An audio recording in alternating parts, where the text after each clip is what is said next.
that are coming up. And we are going to find out pretty soon where he really stands on this. Oh, no, absolutely. He's got to act soon. You're right. And the first summit will force it to act.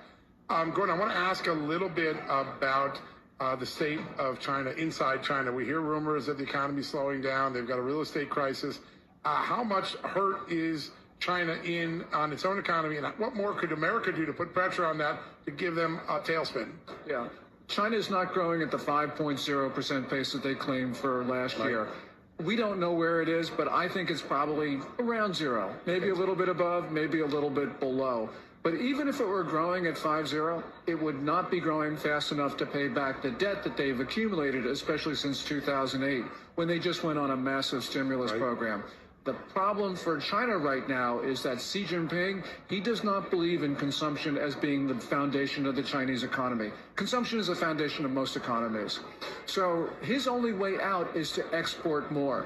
We are the biggest export market in the world. We're a market that he cannot replace in the intermediate future. So these tariff threats from President Trump are actually threats that can bring down the Chinese economy. Wow. Gordon, I want to ask you about something else that could tighten the screws, because I know, they bounce around legislation in Congress and obviously the threat of tariffs, but there was legislation almost over 100 years ago with regards to slave-made labor, the manufacturing of those goods, and the import of those to the United States. If we just enforce that, wouldn't that be a really good way to kind of... Yes, I mean, it's the Tariff Act of 1930, which bars the importation in the U.S. of goods made with forced labor. And it's U.S. law, and we should enforce it. And the reason is, if we don't enforce it, then American workers are competing with slaves. And that is just wrong. So this, I think, can bring down the Chinese economy by itself. And the reason is, all or virtually all of China's green products are made with Uyghur forced labor, and many of its other products are made with forced labor. And this is something that we should be keeping out of our country. Even if what China does is exports, parts to Mexico and tries to bring them in, that still can't bring them into the U.S. under the 30 Act. Pretty amazing. Earlier today, or just a little while ago, we had Eduardo Bolsonaro, the son of Jair Bolsonaro, and he talked a little bit about China's malign influence and growing influence in Latin America. A lot of Americans haven't watched that, but it is all over. They're buying up resources, buying up relationships. Is there any countermeasures you see from the U.S. government trying to push back on that right now? We saw on Secretary Rubio's first foreign trip, he goes to Panama, and President Molino then says, well, I'm not going to renew our Belt and Road memorandum with China. That's merely symbolic, but symbolic is important for China because they're worried that other countries are going to do the same thing. Because the Belt and Road project really isn't that good for a lot of other countries. And so what Trump is doing is giving them inspiration to do what they wanted to do and a little bit of courage. So this is a good thing. Good. There are some pretty founded rumors that companies like Apple in particular, and this rumor has percolated around the tech world in particular, but companies like Apple might be considering repatriating their operations stateside when it comes to their manufacturing. Could there be other companies to follow, companies like Nike that also produce in China? And how do we incentivize more of that? Yeah. I think that we're seeing a number of companies start to leave China. The tech ones are the ones that are staying, and that's because of various factors. But Apple's supply chain is really stuck in China. The problem is, going back to your point about the Tariff Act of 1930, you take apart an iPhone, and there are parts in there that are made with forced labor, which is the reason why Apple has been campaigning so vigorously on this issue. But Apple's going to be forced to leave because of, first of all, the Chinese are going to push them out. And also, American people aren't just going to put up with that anymore. When we were fighting the height of the Cold War, the Soviet Union, sometimes putting up a looking glass so the Soviet Union could see how insane socialism and communism was, it began to work for us. Perestroika eventually came.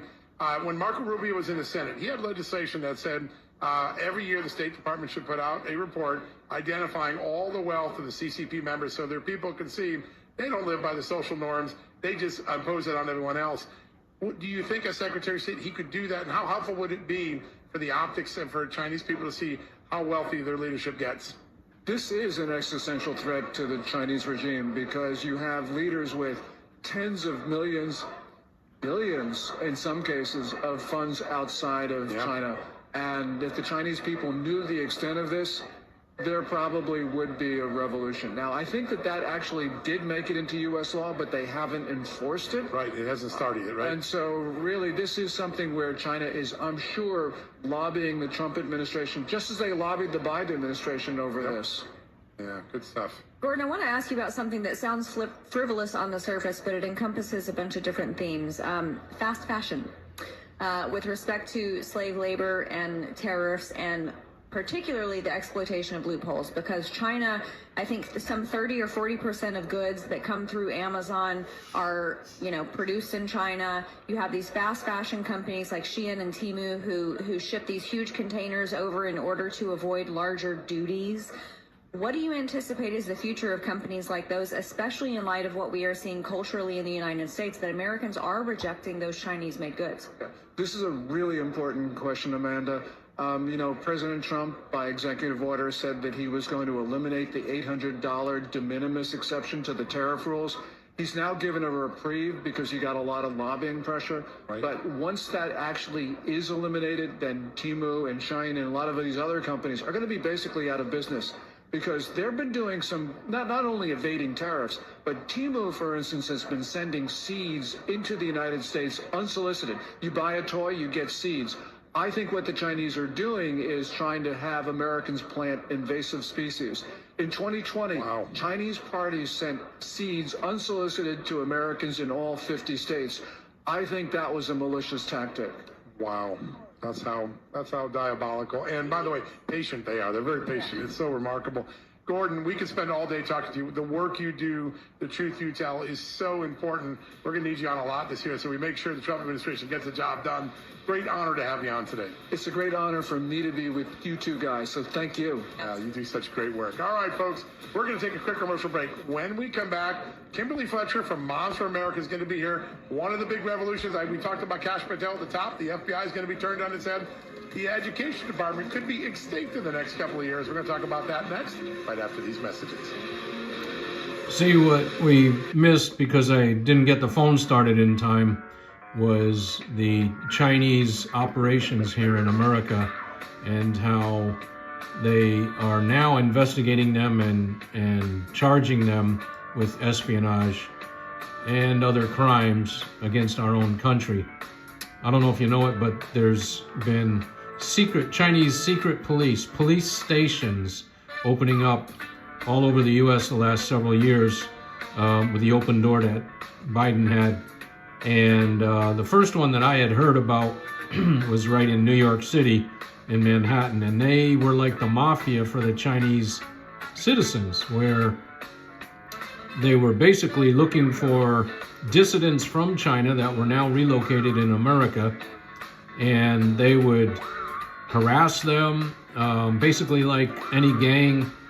They would demand money for protection, and they would report back to China and also try to ship people back to China who were dissidents from the communist regime. So we're going to see some of that all unfolding as well. Thank God for Trump. That's it for now. That guy's good too. Stinchfield, you ought to watch him at night.